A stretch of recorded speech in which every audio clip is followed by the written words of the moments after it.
Universo UFES. Meu nome é Bruna Pereira e hoje recebemos o fotojornalista Paulo Souza, que há anos cobre grandes eventos de futebol por todo o mundo. Bem-vindo, Paulo. É um prazer te receber. Bruna, é com imensa alegria que eu estou aqui com você para bater esse bate-papo aqui sobre o fotojornalismo esportivo. Eu queria que o senhor contasse um pouquinho pra gente como que o senhor começou no futebol, fotografando. Bem, a minha história começou até um pouco diferente, né? Eu estava morando na Espanha, no ano de 2011, em Valência, e um jogador, ele foi ser apresentado no Valência, né? Time de futebol profissional. E na apresentação dele eu estava com meu filho. E no momento que ele estava sendo apresentado, ele não falava espanhol e nem o irmão dele. Então nós pedimos para fazer a tradução. E na tradução, né, eles viram que a gente entende bastante futebol. E ali foi um bate-papo descontraído, que o jornalista perguntava, a gente respondia por eles, né? E fazia a tradução também.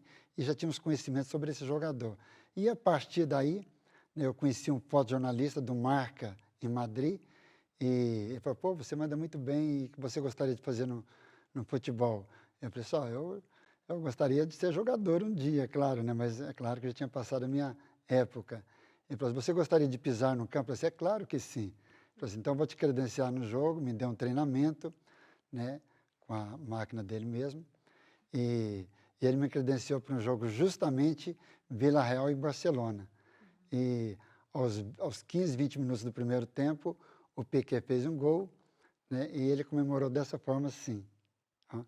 E no final do jogo, ele foi entrevistado porque fez esse sinal, né? Ele falou assim, porque eu estou namorando a Shakira e ela faz aniversário dia 22 e eu também dia 22. Aí o cara, pô, mas você bateu demais, você foi o único que fez a foto do jogo e tal, e aquilo ali me empolgou muito e aí então começou a minha paixão pelo fotojornalismo.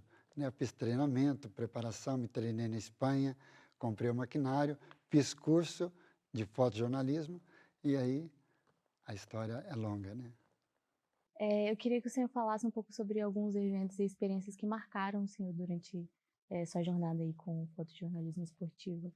Então, a minha primeira grande oportunidade foi esse no jogo da Liga Espanhola, entre Villarreal e Barcelona. A partir daí eu fiz vários jogos na Liga Espanhola e também comecei a viajar com o time do Villarreal e também do Valência, fazendo cobertura de Europa League e Champions League. E um dos jogos mais importantes que eu fiz na Europa foi um jogo em Cardiff, na final de Champions League, entre Juventus, da Itália, e Real Madrid. Esse foi um dos principais jogos que eu fiz. E aí, a partir daí, muitas portas se abriram para mim, principalmente quando eu voltei para o Brasil, porque normalmente as pessoas começam pela várzea, né? O pouco a pouco. Eu comecei justamente assim por grandes jogos mundiais. E as portas se abriram para mim no Brasil. Então, com isso, eu fiz a Copa do Mundo de 2014 no Brasil, 2018 na Rússia e 2022 no Catar. Muito legal. Você trabalha com isso há muito tempo e eu queria saber o que te atrai nesse esporte, sabe? Quais são as experiências que te atraem, tipo, o que faz você, tipo, ser apaixonado por isso? É que, na verdade, o futebol é algo que eu acho que é apaixonante, assim, e não só para os brasileiros, mas para as pessoas no mundo todo, né? Que é algo que nos traz uma emoção, principalmente quando a gente gosta de uma equipe, né? Isso nos traz uma emoção muito grande. Mas, assim, o fotojornalismo, para mim, principalmente, é o network com as pessoas, onde eu posso ter acesso às pessoas, me relacionar com pessoas do mundo todo, né? No meu caso, eu já cobri vários eventos internacionais e nacionais. Com isso, eu passo a conhecer muitos fotojornalistas e jornalistas do mundo todo, família de jogadores. E eu me especializei um pouco em fotos de família de jogadores também, quando estão na arquibancada, com um propósito claro, né, de mandar as fotos para eles, eles mandam para os filhos, e daí há uma aproximação, né, há um network, há um bom relacionamento. Então, com isso, assim, eu sou apaixonado com o futebol. E o futebol já me levou em vários cantos no mundo, né, que se talvez não fosse o futebol, eu não poderia estar em muitos lugares que eu estive. Como no Catar em 2022, né? Eu estive lá, conheci família famílias locais, né, me relacionei com pessoas locais, então foi uma experiência assim incrível, né, e a minha paixão também é por crianças também, né, então por isso essa taça aqui está, né, para a gente fazer eventos aqui no estado do Espírito Santo, para apresentar crianças que não têm essa oportunidade, talvez de um dia, de estar próximo assim, de ver uma taça tão desejada, né, por tantos clubes, tantos jogadores, e eles podem se aproximar e tocar numa taça como essa, né? Assim como vocês tocaram aqui hoje e se apaixonaram, né? O futebol é apaixonante, né? É algo que é marcante, né, para uma história de vida, né? Quando as pessoas realmente assim gostam do futebol, primeiramente porque o futebol é uma das principais coisas para distanciar principalmente crianças das drogas, né, do mundo do crime. Olha quantas histórias nós temos assim de tantos jogadores e de tantas pessoas que através do esporte, através da natação, através de qualquer esporte, as pessoas se distanciam, né, do mundo das drogas, né, do mundo do crime. Então, o esporte, além de ser uma atração muito forte para tantas e tantas pessoas, é também um meio social que agrega muito e ajuda muitas as pessoas no nível social também. Vai além do entretenimento, né? Tipo, as pessoas elas se dedicam. É muito importante eu acho falar sobre isso, porque a gente vive numa sociedade muito cruel, né? Tipo, socialmente falando. E ver como o esporte ele afasta essas pessoas desses lugares de inferioridade mesmo financeira. E eu queria que você me falasse mais um pouquinho sobre isso.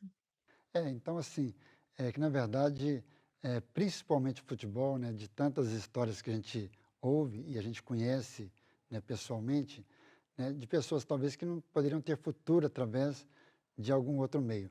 Mas, assim, através do esporte, através do futebol, eles conseguiram ter sucesso na vida, ajudar seus familiares, ajudar seus parentes, né?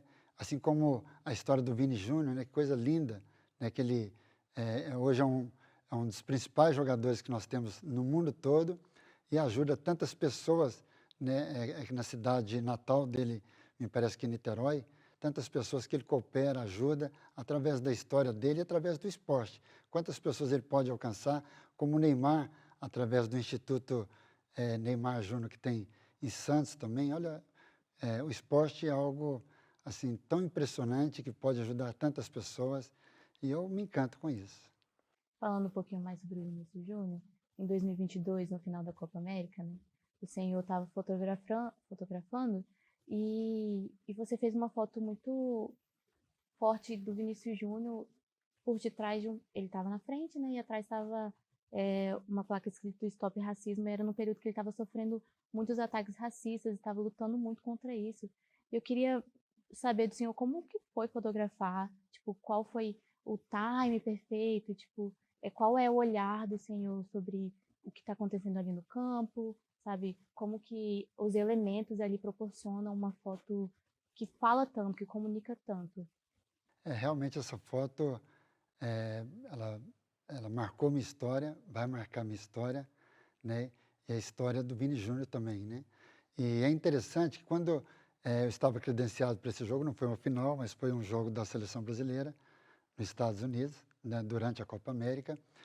E no momento que eu fui credenciado, né, logicamente que tinha muitos fotojornalistas, e o meu local não foi o que eu escolheria, né? Eu fiquei ao contrário do ataque da seleção brasileira. Normalmente eu gosto de ficar onde a seleção brasileira está atacando, né? E no segundo tempo, normalmente a gente troca com algum outro fotojornalista. Mas no primeiro tempo, o gol foi no primeiro tempo, eu estava na defesa do Brasil. Então, assim, aparentemente, não, eu achei que não seria uma foto legal, porque eu estava assim, praticamente 100 metros de distância. Mas quando eu estava naquele local, eu falei, bem, se eu estou nesse local, se Deus me proporcionou estar nesse local, é porque tem algum propósito nisso. Eu estava lá atento, como sempre, né, ligado, e o Vini Júnior, o Neymar não estava presente, então, o nosso principal jogador naquele momento da seleção, eu estava assim, muito focado nele. Que quando ele fez aquele gol e ele correu, justamente eu estava numa linha direta, eu estava do outro lado do campo, mas numa linha direta, porque ele estava no ataque do Brasil e correu. né? No momento que ele subiu para pular, a placa que passa as propagandas do estádio, por uma grande coincidência, né, uma bênção de Deus, inclusive, passou Stop Racismo. Né? E foi naquele momento que eu fiz aquela foto, né? Foram várias fotos, mas aquela foto lá, ela ficou espetacular, porque trouxe assim, um simbolismo naquele momento que o ataque contra ele, pessoal, estava fortíssimo em toda a Espanha, né? De muitos clubes na Espanha, de muitas pessoas na Espanha, e se falando no mundo todo. E ele estava defendendo essa bandeira. Então, aquela foto, ela foi assim, muito emblemática e muito forte, tanto que a Conmebol me impediu essa foto para usá-la nos estádios, assim, onde pudesse acontecer jogos da Conmebol, né? Porque é um jogo da Copa América ligado à Conmebol. Então, para mim foi muito importante, vai ficar na minha história e foi um momento sensacional. Então, que nem sempre a gente pensa que a gente deveria estar no lugar que a gente pensa que deva estar, que é o lugar certo. Então, para mim foi assim, no momento eu estava num lugar que eu não gostaria de estar, mas estava ligado, preparado para aquela foto ali. Então, ligado principalmente no movimento do Vini Júnior. Além dessa história, que é uma grande história, existe um outro momento marcante no futebol que te marcou assim? É interessante essa pergunta porque eu torço para o Vasco da Gama. E eu fui fazer a cobertura no final da Libertadores 2019, na cidade de Lima, no Peru, e, entre Flamengo e River Plate. E com certeza absoluta, esse foi um dos jogos mais emocionantes que eu fiz na minha vida, porque que todo o Brasil acompanhou, né? E principalmente os flamenguistas, faltando ali 6 minutos para acabar o jogo, e, um fotojornalista que foi a primeira viagem dele internacional, ele é do Rio de Janeiro, ele falou assim, poxa, Paulo, acabou, né? Assim, ele é um flamenguista, doente, ele falou assim, acabou o jogo. Eu falei assim, ó, o jogo só acaba quando o juiz apita, né? Faltava ali 6 minutos, e o Flamengo estava perdendo de 1-0. E logo depois que eu falei sobre isso, o Flamengo fez o gol, né? Foi uma emoção muito grande, porque eu estava ali cobrindo o Flamengo, né? Como brasileiro, estava fazendo fotos exclusivas do Flamengo, principalmente do Flamengo. E aí ele ficou desesperado naquela torcida toda, naquela emoção impressionante que toda a torcida estava. Inclusive, quase ninguém estava prestando atenção mais no jogo, porque já criam que iam para o empate, ia para a prorrogação e pênalti. Aí foi quando aí ele falou assim, acabou, nós vamos, né, empatamos. Falei assim, eu já te disse que o jogo só acaba quando o juiz apita. E 2 minutos depois o Flamengo empatou, né, ganhou o jogo, fez o segundo gol através do Gabigol, os dois gols foi dele. E para mim fiz assim umas fotos sensacionais, um vídeo espetacular, que eu fiz um vídeo também nesse momento também. Então foi muita emoção para mim também, para minha história. Para finalizar, eu queria que você desse um conselho para essa nova geração de fotógrafos que está surgindo agora, né, de fotojornalistas. Então é que nessa experiência, né, como você já citou aqui no princípio, desde 2011, são 14 anos, né? Eu sei que não são tantos anos, mas foram anos assim tensos, né, de muitas oportunidades. Eu quero dizer assim, a você que está se preparando, você que sonha, né, com fotojornalismo, você que gosta de fotos, né, a primeira coisa assim que você dê muita importância assim é sobre o olhar, né? Esse olhar, assim, o sentimento, né? A foto não é apenas um conhecimento, né? De você conhecer o maquinário, é claro que isso é muitíssimo importante, né? Mas assim, você ter esse time, né? Assim, seja o que for, seja no fotojornalismo esportivo, seja nas ruas, seja o que for, né? Eu acho que é muito importante assim esse olhar, né? Que você olha de dentro para fora. Quando você consegue assim ter esse olhar de dentro para fora, eu acho que sai voz assim do coração. E é isso assim que eu me emociono. Cada foto, cada jogo, nós estamos aqui com uma camisa do Vitória, né? Fala, pô, você só faz jogos internacionais e fora. Não, aqui no Espírito Santo também, sempre estou aqui no Kleber Andrade, né? Gosto aqui do Vitória, né? E eu tenho uma camisa aqui assinada pelos jogadores do Vitória, assim como tem de outros clubes também. Mas assim, é esse sentimento, né, de estar com pessoas, de relacionar com pessoas, de olhar para as pessoas e poder registrar uma coisa que pode durar tantos e tantos anos e rodar o mundo como algumas fotos minhas já rodaram. Muito obrigada pela sua participação, Paulo. E esse foi o Reverso UF de hoje. Eu sou a Bruna Pereira e agradecemos a sua atenção.